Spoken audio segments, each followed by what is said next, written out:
Alright, enough Dave Matthews talk. We got D&D to play. I hope you start the show with that joke. I mean, I was gonna start it with "Welcome to Tales from Runeterra," the only Dave Matthews powered D&D podcast. But here we are, a minute and a half later, and the joke is not as funny. A perfect way to start a podcast. A minute and a half intro. I love it. Instead of the usual us starting with me reading an intro, we have a slightly different intro this time. Ooh. We have an excerpt from a time-worn journal. I remember so vividly what the harrowing looked like, and how could I possibly forget? I've seen countless horrors, none ever the same, but certainly none like the harrowing. It was like the mist was truly alive, every motion like the desperate reach of a hand grasping for something, every groan and creaking noise from beyond the black mist, like the voices of everyone who had fallen in the ruination that befell Helia. All of them crying out their last words again and again, the noise turned and corrupted by time, just as they were. But the thing I remember the most, the same thing we had all brought up time and time again, was how calm it was. Everyone around the harrowing was fighting so desperately, clinging to life tooth and nail, but inside the mist, everything moved so slow. So calm. The mist wasn't in a rush. The world tries to outrun death. We're taught as much. But the mist knows one day death comes around, and that day you won't be fast enough to get away. One day. One last day. But today, we find 5 people standing in front of the black mist, brought on by the harrowing. Basilio, an Ishtali warden of the path, lost from his purpose and lost from his people. Ibrak of the Vastaya, a member of a proud people, gone from his home, now defending his new one. Yarno, the errant adventurer, a shining example of why no one should ever look down on a Yordle. Deltram of the Iceborn, a world away from his home, who's always somehow right where he needs to be. And Akram Nagabrios, who found comfort and family in his faith, and that same faith would lead him to stare death right in the face. The 5 of them stand before the well-worn gate of McCregan's kill house, held shut by a weather and harrowing-worn lock, and in the hands of Akram, priest of the Kraken god, a draft of light, radiating the pure essence of life that battles back the mist, clearing enough of it for the party to see even a few feet in front of their faces. But the mist begins to return, slowly but surely, as it always does. So today, what do these 5 do? So the mist is just encroaching on us again? So, last episode, you opened the draft of light one more time as you got outside, and a bit of the... And a bit of the light from the draft of light went up into the sky, basically floated there for a second, and then shot a piercing bolt of light into the sort of heart and center of the black mist that's sort of pouring out from beyond the wall into McCregan's killyard. And the mist temporarily dissipated, like it was scattered apart, and now it is like slowly setting back down. Oh, shall we? We go in, right? Yep. Okay, so you guys said you wanted to go in? Yeah. I mean, you second guess it. All right, Akram has the key. Go ahead. Oh, right, I do have the key. All right, let me open up this here gate. So you go to open the gate, the lock on the gate of McCregan's killyard. You click the lock in, turn it. It's one of those old style locks, like the one Yarno pocketed last week. And it just falls to the ground. Gate's open. The gate is open. Is that a lock on the ground? Oh the lock is in fact on the ground. Yes. This is okay. Yarno's collection of locks. Yarno, please add 1 rusty lock to your. Rusty. You didn't have to do it like that. Oh. He said it was worn by the weather and the harrowing. Here at Yinkits Trinkets, we prize ourselves on our fine selection of locks. Okay, so you guys creak open the big double-doored foundry gate, and beyond the gate lies McCregan's killyard, a small lane of cobblestone streets and several small shacks. To those of you familiar with the comings and goings of Bilgewater Port, You would know these to be mostly storehouses, possibly like captains' offices, places for like shipwrights to, get stuff done. Some areas for the crew of whoever is currently paying for the kill house to rest, drink, get ready, stuff like that. But while you are familiar with the kill yard and might even be familiar with McCregan's kill yard, the mist has changed, well, everything. It is clear that Akram's charge of light has pushed the mist back at least somewhat, but it's still creeping forward. And while you're able to get a good look at what's ahead of you, which I'm going to now pop up on the stream for the kids at home, it looks like this. While you're able to get a good look at what's ahead of you, the further you look, the more and more it is consumed by the mist until it's just an endless cloud of that telltale green and black mist. Any questions or comments, concerns as we're right there? Wait, so what direction did we come in from? We came in through here, right? No, you came in from. I knew this was gonna be a problem. You came in from southwest. You can see into these two immediate ones because the mist has been cleared and it's like as it's coming back in. Obviously, it takes longer to get into a building where the door is the opposite direction. So you can see these are just two like little shacks, basically. I'm assuming we don't see anything like immediately in there that'd be like, oh hey, cool things. No, it's mostly busted up barrels and stuff. So I'll give you that. Sort of everything in visible sight, at least in those two things, it hasn't been like destroyed, but it's clearly been like ransacked and looked through, and not like torn apart, but like the barrel lids are open, the crates have been like pulled apart. Okay. They got grabbed by the ghoulies. Haven't we all been? God. I was just saying the party, we should probably head towards, as much as we can go, towards what we think is the center of this kill house, because that's probably where a building big enough to house a ship would be. You guys got the highest intelligence in the party. Don't entirely disagree with you, but we should probably go towards the center of the vortex, whichever way that I think that's what you were just saying. Oh, he said the kill one house. The same? Yeah, that's what I mean. They might be the same, but he said center of like the kill house area. I just said the center of the vortex. I guess that's true as well. Okay, well, so Sounds good to Basilio. ahead of you, down the lane and a little bit to the right, you hear a rustling, and then the sound of a chain dragging, and then you see it. Oh man. Is it the chain warden? A single possessed corpse, but not one of a Bilgewater resident. This one looks older, just by the tatters of its clothes and the decay of its flesh. This undead drags a chain across the floor, bound to a manacle on its wrist, and it walks forward, sort of shambling, looking about, but not seemingly looking for anything. Everyone, roll a stealth check. Oh God. Yeah, baby. This is why I didn't pick heavy armor. Just for moments like this one. Okay. I'm assuming heavy armor affects your stealth check. It gives you a disadvantage. Is chainmail heavy armor? Let's find out. I got a solid 15 on that. I'll take that. Basilio got a 15. I got a 17. Ibrek, the 6'5" stealthy shark. That's what they call him. I got a 28.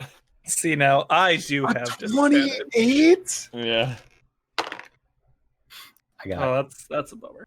5. Oh no. I had a 19 plus 9. Well, I got a 10.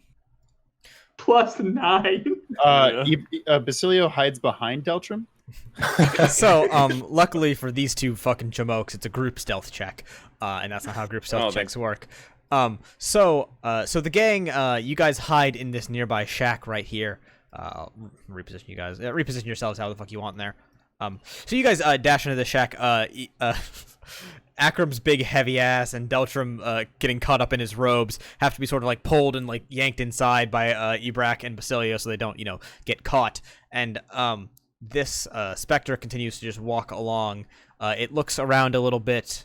It's kind of like not looking for anything in particular, and it walks out the gate you guys walked in. We'll need to be careful while we're in here. What are you talking? Hey, I saw you trip over your robes. You look a little bit slippery on the feet there, Iceborne. Ignore Yarno. Priest, light the way. So the gang, I guess you guys walk back out of the shack. Is there anything in the shack or no? I mean, you're welcome to roll a perception check and look around. Yeah, sure. Yeah, I mean, go for it. we were hiding in there for a Yeah, little yeah, bit. sure. So. Go ahead and roll some dice. 10. 10. I mean, so like there is totally stuff in here. There's like bags of like grain and rice. Barrels have some dry like potatoes and the like. You see, there's some linens in a stack. Unfortunately, All food not important. In D&D, no, it certainly isn't. No. Okay, so you guys have a sort of like clouded path to the north. You guys are standing like in a different position now. I'm gonna give you a little bit more of this action. And then you have the path to your to the east. Which direction is the center of the vortex? So from where you're standing right now, the sort of like all of the above fog is swirling slowly towards the like roughly northeast of where you're currently standing. Okay. Oh, okay. I'm under the suspicion that we're going to keep having patrols like this. We might either want to take a different route or be very stealthy. I Deltram as I say that. Can tell you I'm not going to succeed on most of the stealth checks. I agree with the priest. I have heavy armor. I am at disadvantage. If we spend too much time hiding around, things might get worse. We should head right to the problem. That's fair too. All right. I have an idea. While they're doing this, I'm gonna be off to the side opening the bag that I stole from TF and Graves. Oh, okay, cool. I have a note somewhere that has what's inside of that thing. Let me try and find it on my fucking messy ass desk. Yeah, if they're like discussing stuff, I'm gonna be like over here because whatever. Whenever I make an input or whatever, they usually go the opposite thing. So, see, I was gonna make a suggestion that I think you'll be all in for, Yarno. Oh, great. I say we flip I say we flip the bard coin. Decide which direction to go. Oh, that's actually a good idea. Out of character, I love that. What about in character? How do you feel about it as Basilio, dude? Basilio's like, who's bard? What's a bard? But in the meantime, Yarno, while you are opening that little bag, so in that bag you find a small handful of gold coins. Let's just call it 12. And you find some polished metal pieces. They look so like something you would recognize as someone that's from Piltover and on. They are very finely made gears and like very small, precise pieces of metal plating that look like they would fit together into something. But they don't by themselves attach in any way, you can tell. Did they look like the stuff that Graves put in my gun? No. So Graves' Shotgun Destiny and the attachment he put on it are sort of like a brassy color. These are these are 100% just gold ass gold. It's really good. I will, I guess, save them for when I can. If Yarno would stand here, Yes. if somebody of our party would stand here, would we not be able to see further into the fog? Yarno would, and I will. In fairness' sake, I'm just gonna say the party shares vision because I'm not fucking controlling the fog that hard. This thing, it's gonna be a pain in the ass as it is. So yes, if Yarno goes there, if any of you go there, you will be able to see further. It doesn't have to be Yarno. Great. Meta-wise, yes. Not meta-wise, no. Fine, I will step up here on this thing and go up there. Okay. So Yarno and Basilio move a little bit towards the northern path, which has what you can see is the beginning of a dock on it. Basilio, Yarno, and then followed by the rest of the gang sort of move a little bit more north on the walkway that leads out to this dock, and you can see that the dock itself is sort of falling apart. It looks relatively recent damage. The wood itself looks to be in good condition. It just looks as though it's been smashed or like bashed apart somewhat recently. The dock itself is a bit rickety, but it's still stable as far as you can tell, if not a bit warped. And the water that is sort of right immediate near the dock here. So what would be shore if it wasn't already built over by a dock? Is sort of like it's very faintly glowing with a green haze, and very dark plumes of the black mist are sort of resting on top of the water. That's not great. I mean, this whole situation's not great. It's the fucking harrowing. So we're not able to see the ship just yet. Correct. I think we got to go keep going up the dock. Yeah, I mean, if the dock's an end, it should be a quick. Hopefully, let's just go. Let's just move this along. So Ebrak and Yarno, sort of side by side, you know, the two amigos as we always call them, wander up to the dock, sort of getting a bit more vision as they go, and you guys sort of step up to, you know, where you were comfortable standing, I guess, next to that broken little parapet of dock, and you guys see. Hold please while I adjust the map. Oh, that one's okay. That's Nocturne, right? No, that's a new No. guy though. You like that? You like that fucking I just spaced one earlier. that express media shit. So as Yarno and Ebrak step up further onto the dock and the rest of the party follows behind them, you see what Basilio might recognize as something that looks vaguely like a jaguar, but wrong. As everything the Ruination of Helia got its horrid claws into, it's wrong. Larger than a jungle cat should be, and with a weird helmed head with spines and bristles bursting from its back. Ebrak and Akram, you've heard of these but never properly seen one. This is a doom beast.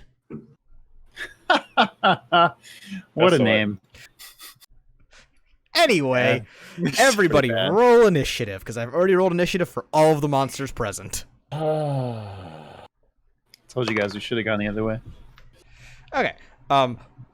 So, for the purposes of our team, we have Deltram in first. Deltram coming in first, and then followed by Yarno, Akram, Basilio, and then Ebrak will be the last one as far as the party configuration goes. But luckily for you, gentlemen, the Doom Beast currently has its back to you, and you get a surprise round. oh Hell wow, yeah. this thing's so fucked. Does the other thing? Do we see the other ghoul on Yeah, you the see dock it. over there? So, to the left of the Doom Beast, you see a shadow. This one, very similar to the one you had seen earlier, is a possessed soul dressed in tattered rags, sort of standing there, and it is looking out into the water of the dock. And like, sort of as you approach, it begins to turn, but it hasn't like fully processed that you're there. It's almost like while this thing is looking at you, it's not actually using its eyes. It's looking some other way or looking somehow else. If that makes any sense at all. And okay, so Deltram, you are going to start us off on the surprise round. So what you got? Hit this thing with spells or something. I'm gonna shoot my Ray of Frost at it. Good old Rayo Frost. You're shooting it at the Doom Beast. Yep. What's your pose when you shoot the Ray of Frost? My pose? Sort of like a Green Lantern pose. Shoot it over your head. Oh, over. Oh wait, so like this? Over your head? Like No, over Yarno's head. Over your. Oh, okay, that makes a lot more sense. Okay. I thought you were just like T-posing at him menacingly. No. Okay, so Ray of Frost, the Doom Beast has to make what kind of save? Actually, I think this is just an attack roll. Just- It's just a ranged spell attack. Okay, so roll your ranged spell attack. I got 11. An 11 does not hit, so you shoot the Doom Beast with your Ray of Frost, and it strikes it in that armored helm piece, so that sort of goes from its head onto its back a little bit, and it hits the piece, and the Doom Beast sort of now realizes, oh shit, there's things behind me, and it turns, and it a hiss is the wrong word for it, but like it makes a disgusting gurgling cry, and those tendrils that sort of like come out of its face are flailing about for a moment.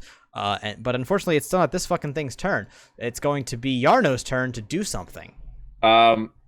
Surprise round, you can't move, right? I Correct. believe. You can only attack. I am going. Oh, sorry. to... You can only do actions. You can't move. Right. I'm gonna take a pot shot at this. So you're just shooting the Doom Beast. Are you using Graves' modification, or are you just shooting regular? I have to shoot regular for this one. I'm a little bit too close. Okay. I want to make sure. Okay, I got a 22 to hit. Okay, 22 will in fact hit. So go ahead and give me damage dice. 12. Sorry. Okay, so 12 12 damage. All right, so Yarno, after Deltram shoots the Ray of Frost and the beast turns better, you get a better look at the thing, and you draw your bolt sniper from your side or back, however you have it. And because you're sort of in a impromptu position, you have to kind of make an adjustment here, and you quickly slam the butt of your bolt sniper into one of the wooden planks, like one of the space between, to sort of stabilize it, and you balance it on your arm and your hip. Or your arm and your leg, whatever Yarno does, and you shoot this thing pretty close to damn point blank. I mean, it's only only about 10-ish yards or 10-ish feet away, and you sort of catch it right in that sort of armored plating head, and it sort of like looks around for a second as if it's been dazed by the shot, and then it sort of like shakes itself back to reality right as Akram goes. Well, since I can't move, I suppose I will just I will cast Sacred Flame at the weird dog jaguar thing. The Doom It's a Beast. beast. Is The Doom Patrol. Dex saving throw of 14 for that guy. Yeah, it dodges. You call down the radiant light of Nagakaburos at the Doom Beast, and after being shot by Yarno and sort of like more come to its senses now, it just sort of dashes and skirts to the side. Oops, wrong spot. Dashes and skirts to the side out of the way of the thing, and it now paws at the ground a little bit as if it's ready to sort of enter combat of its own accord. Sad. But luckily, but unlike that thing, it's still a surprise round, so it can get fucked because it's Basilio's turn. Hey. So we can't move, can't do bonus actions, right?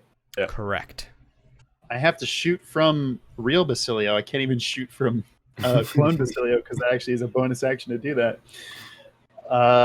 So I'm just gonna whip up my bow and arrow and at the Doom Beast because it seems like everybody really wants to take that thing down because Okay, so you're it's mad spooky. you're shooting the big, scary-looking fucking armored jaguar monster thing with your longbow. I guess shooting over Yarno again. Man, Yarno, you must be cool with people firing abilities over your head.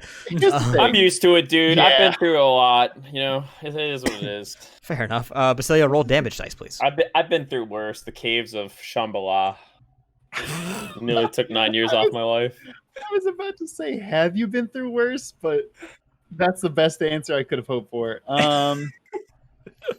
Sorry, I rolled a 12 versus AC. 12 versus AC will not hit, so you reel back and sort of trying not to hit Ebrak. He's a wide motherfucker, as we've established, and not trying to clip Yarno on top of the ears.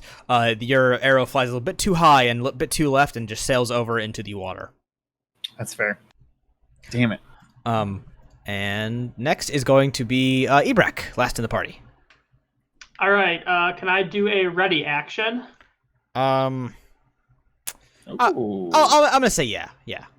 All right, then I'm going to set the trigger as if the Doom Beast attacks Yarno, I'm going to opportunity attack it. Oh. Okay, I'm into this. All right. Shit. He went on Overwatch. Yeah, I'm basically just activating Overwatch for Yarno. And that will actually be turn order and the end of the surprise round. And we're going back to the top of the order, which normally would be Deltram, but actually the spirit standing on the dock by itself, or sort of like on the I guess it's like an itty bitty pier, is the one that actually is the first to go. And it is now fully facing all of you, and it makes a sort of like, it almost sounds like a bell chiming, the noise that it makes.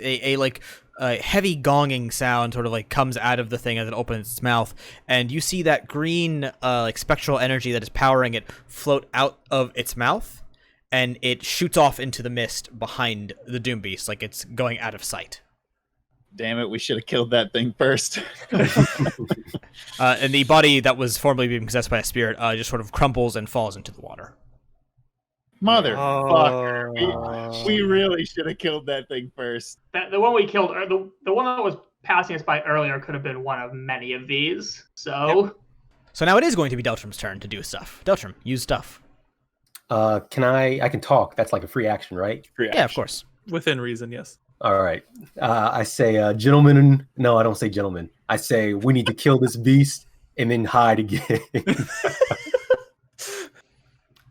And then I aim my fucking blue lantern ring at this motherfucker, and I shoot another ray of frost. All right, he's going for it again, folks. The Ray of Frost. Show me Over damage my head dice. again? Is it over my head? Exactly, dude. Hey man, appreciate- it's only been 6 seconds. He hasn't moved. This time I got a 21. Okay, Oh. 21 will absolutely hit. Roll damage. I got. Do I add anything to my damage? Nope. Not on Ray of Frost. Not on Ray of Frost. It's a cantrip. I got 3. Okay, so you hit this thing, this time, like, it's facing you more. It's more like spread out. It's ready to fight, and apparently so is Deltram, because he shoots Ray of Frost at it, and it actually hits the thing this time.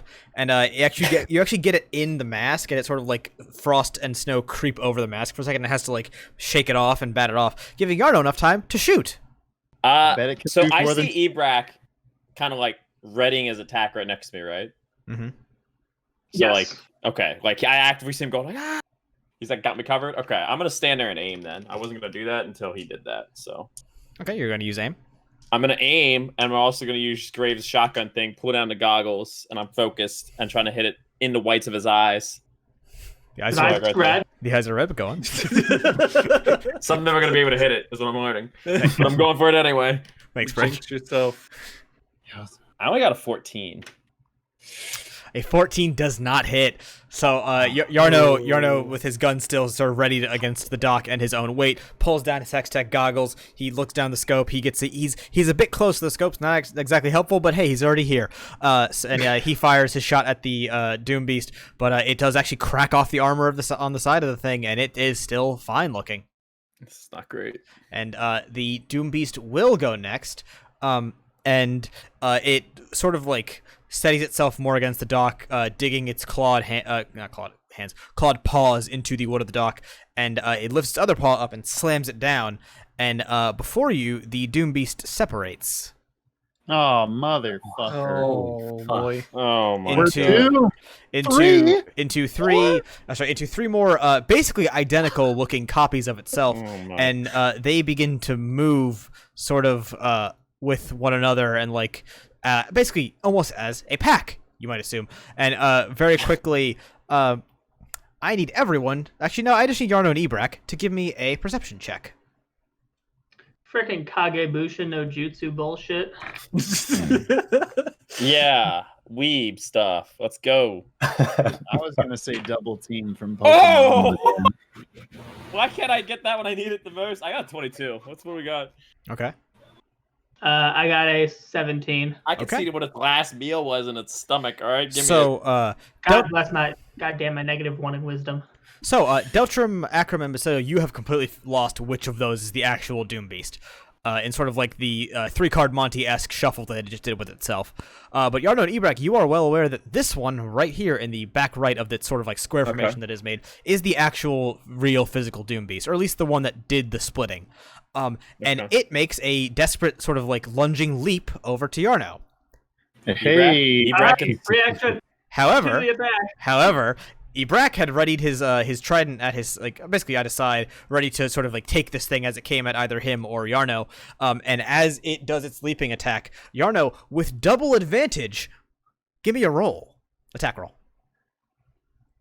Ebrak, not Yarno. Oh, Ebrak. Sorry, Ebrak. Did I say Yarno? Yeah, what am I doing? I'm not even going to roll through when I got a 19 and an 18 before even adding modifiers. Hell yeah. Okay, so the thing leaps through the air, and Ebrak gets his fucking trident ready, and mid-air, you sort of like step to the side a little bit and in front of Yarno, and you spear this thing out of the air and slam it down into the dock. Fuck yeah. And give me a double damage die. Oh, shit. Jesus. Then I get... if I'm doing double damage, I just did 17 damage. Okay, so yeah, the the Doom Beast leaps into the air, and you sort of catch it mid-go, coming up at it and hitting it with your trident, and then slamming it back down into the dock. And you slam it through one of its shadows, and the other two disappear as well, leaving just the actual physical Doom Beast there. And you have stepped in front of Yarno, sort of like holding it there. And the Doom Beast scampers away after the hit, and as you pull the trident out, it makes what is the same noise you'd hear from some sort of animal. It's just a yelp, like the screech of a wounded animal. On International Dog Day, you're gonna do that? Come on, man. It's a jaguar. It's not a dog. And you have hit this thing. It's a beast. It's a hell beast.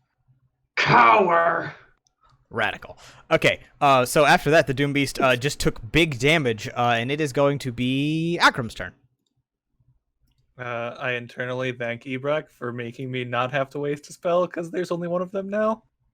And I'm gonna go move up and whack it with the hammer. That was metal. So yeah, you Akram walks up, and you sort of as you're walking up, I have a question. Do you try to walk through Clone Basilio, or do you walk around Clone Basilio? Oh, push him out of the way. Just like, do I treat him as actually being real or not? Yes, exactly the question I'm asking you. How does Akram feel about this timeline bullshit? I guess as like a more spiritual person, I consider that like potentially a spirit of Basilio, so I would treat it as a real person. Okay, so you walk around Basilio, you walk around Deltram, you walk around the clone alternate timeline Basilio, you walk around Yarno, and you are standing next to Ebrak now, sort of like, hey, I took a second, what's up? And then you just rear your hammer up and whack down on this motherfucker. Give me an attack damage roll. Or attack roll. It's so crowded on these dots. Yeah. It was such a good build-up for not a hit. I got a 9. After all that walking, Akram is tired and he misses. Oh, that's so sad. This heavy armor is really heavy. It's all right. rough sometimes. Next up is the cloney boy himself. It's Basilio. Cloney boy, I like that. All right, I am gonna run my clone forward, do him a good leap over Akram. First of all, I do want to clarify: the clone is not technically present in this timeline unless Basilio chooses it to be, so it doesn't have to leap over Akram. But it does. Okay, cool. Then I need a fucking acrobatics check, asshole. You know what? Just to spite you, I'm gonna do it. All right. just because the DM told me to, I'm gonna. Boom. How you like that? 16. It's a 16. All right, I'll give it to you. So, Thank you. in the timeline where Basilio's clone is him, and the clone is where Basilio's currently standing, the reverse timeline, basically. This is complicated. Basilio did a cool run and did a sweet leap over Akram, did the fucking cool Iron Man pose, and then like spun to his fighting stance and does. He did a half gainer or fucking a garbage can. He pulls a plank from the dock, makes a skateboard, does a fucking sweet trick. I'm going to teleport to the actual location of my clone, activating that timeline essentially, and just go for an attack roll. Because I'm a fighter. That's what I do. That means you switch places with the clone, correct?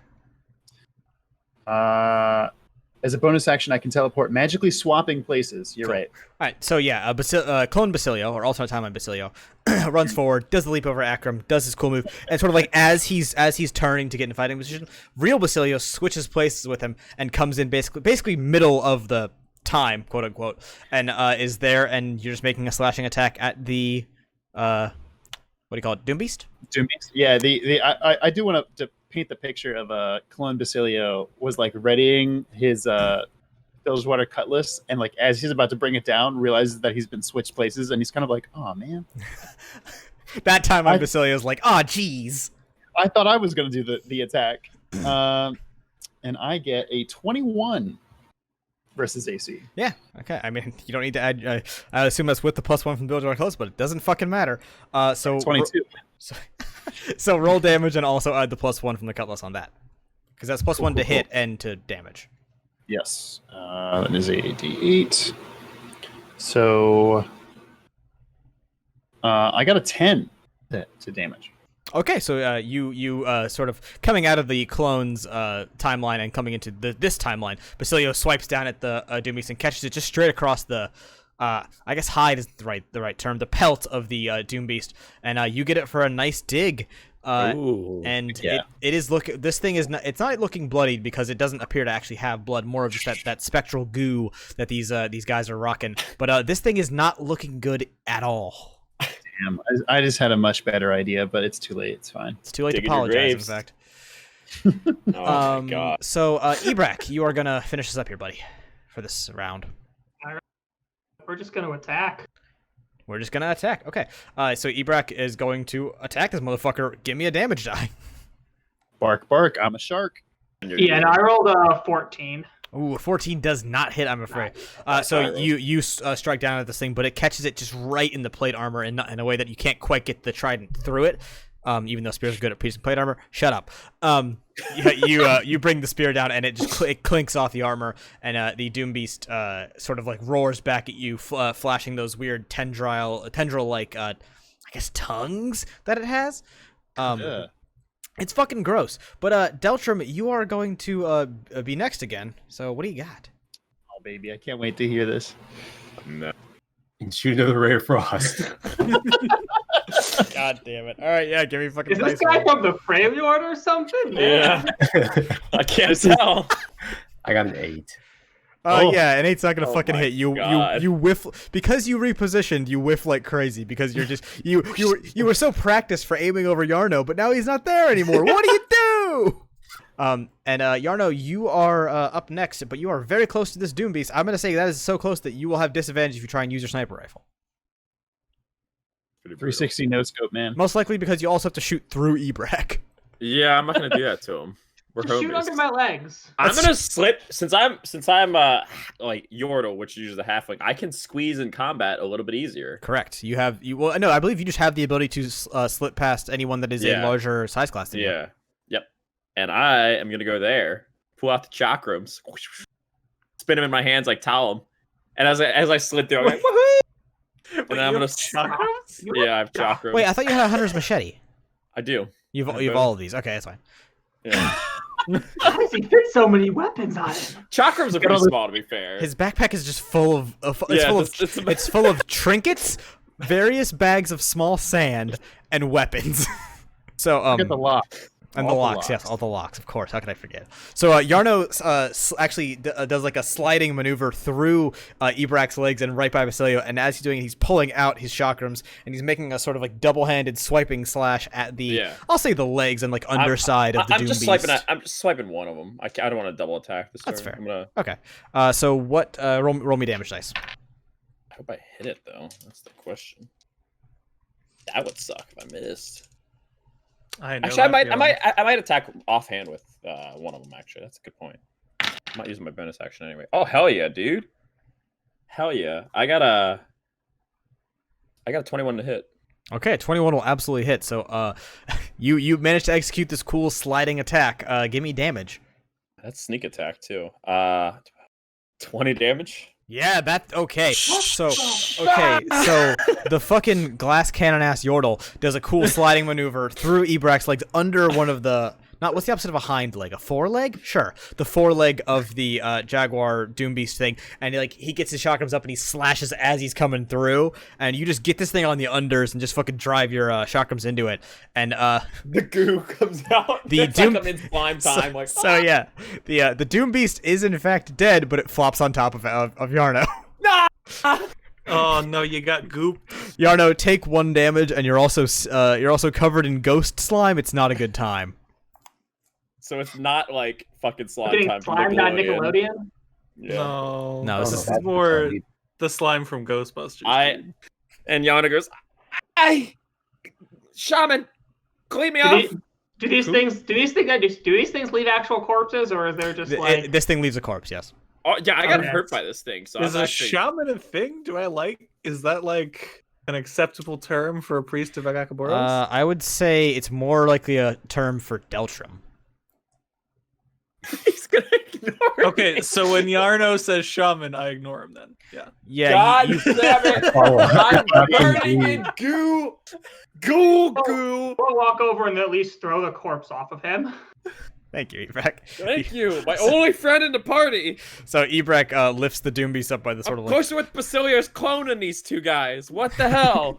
No, that's real Basilio. Real Basilio's here. Oh, never mind. Oh my.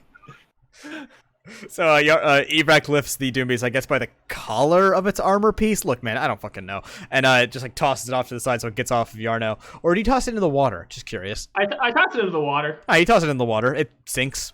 It's heavy. I also then turn to Basilio and ask, when do you get 3 more of you? I say at level 17. What's a level? Yeah, what's a level? Cut the chatter. We need to hide. Something's going to be coming soon. All right. I also note that from where you guys are standing on the what do you call it? Like I guess the tip of the edge of this dock you're standing on, you can see a better picture now of the sort of swirling vortex of the Harrowing's black mist, and it is all sort of cycloning and pooling still to the northeast of you, but you would say a little more east than north currently, but not by a ton. It is still very much northeast. Well, what do you know? The only path we have is either go back or go east. So guess we're going east. Yeah, I was gonna say go back and then go east, or just go east. Go east. Don't need to really discuss that one. I'm gonna continuously clean this goo off of me while I'm walking, I guess, because I don't want this on me.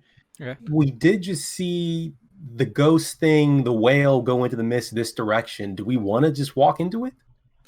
I mean, Did we it can't, we have go no this direction or did it go north? north. It went the same direction that the mist is sort of like cycloning and swirling. Oh, okay. Okay, well, Question: So- Can we get? So can we get any- vaguely northeast. Gotcha. Sorry, Can what we was get that second? any more vision from where we are now? So if you guys are you officially repositioning as you guys are showing me here? Yeah, Okay. I'm standing where I'm at. Yeah. Okay, I so assume. as you guys move forward on the dock, you get a better, clearer picture. So all that black mist around you is pretty thick and kind of hard to see through, but you guys are able to see yay much. Hold, please. You guys are able to see yay much of the thing, and ahead of you, you see another one of those shadows, very similar to the one that walked out of the yard when you guys walked in, and very similar to the one that just basically the soul left its host, I suppose, and flew into the mist. But this one is it's walking southward from where you guys are, so basically it's walking perpendicular to you guys, and it hasn't looked at you yet. I need everyone to once again roll a stealth check. Yarno, I'm afraid you have disadvantage on this, my friend. Yeah, I don't know. It must be the goo, but it might be because of the fucking. And you get your card back, your ability to change. Yeah. favor. I'm so boned. We're gonna get seen. My bad, guys. I mean, I already have disadvantage, so like. Yeah, but mine's 3D. Mine's 3D 20s of Oh. disadvantage. Oh Wow. God. Because Basilio got a 19. Feel bad. I rolled. Let I me rolled tell you, guys. Let me tell you, it doesn't matter what you roll. God damn it! a 6 only. So I got a nat 1, Mr. GM. Ooh, That's I you. hate to see it, folks. You know what's Agro just yells. the I other got- die was a 17, and then that one was a 1. I So got that's a- the real number. Wait, why did you have disadvantage? I have heavy heavy armor. armor. Oh, of course. I'm I've- just perpetually at Hey, disadvantage. I got a 13. That's not bad. Akram sees this thing and literally goes, "Guys, a ghost!" Guys, you know there's fucking ghosts out here. Shit's wild. Deltram and Ebrak, I didn't get your numbers. I got a 6. Oh Deltram? my god. I got 21. Okay. Well, Half of us rolled good again, but Well, one of us I did roll rolled a a- 1. I wrote a 4 and a 5 were my lowest numbers, and I still got a +9. actually, Basilio, I need one more roll from you. Oh my god. The deal breaker. The It all rolls on this. Nat 1. No, that's like 16 again. Okay. All right. So we're doing group stealth check for shit like this because there's a lot of us. And my understanding of when someone nat fails a group stealth check, it just counts for 2 instead of 1. Ah, Um, so we tied. but because Question. what's up? Can I paint the picture on how this saves? I have a really good one, but go ahead. Yeah. Do yours. I was If yours sucks, I'll redo it. It's fine. gonna say, Basilio swaps places with Clone Basilio. exactly really what quick, I was gonna say. and puts his hand to Mhm. Akram's mouth and quiets him as he was about to yell. So yeah, Ebrak, you're like polishing your harpoon, I guess, as you wound up getting all the goo off of it. And Akram is the first one to see the specter, and he like goes to go, but Basilio with his quick reflexes switches timelines with his clone self again, and like from behind, almost like he's gonna like snap the neck, covers Akram's mouth, like shh, fucking shut up. And the spirit does not look to you guys. It continues walking, and it just goes on its merry way. Silly I would love at one point in this game for roll to snap neck. Roll to end. Dude, Ebrak and Basilio are the true homies, dude. So you congratulations, you've solved my stealth puzzle. Yes. All right, let's keep it going. We keep moving.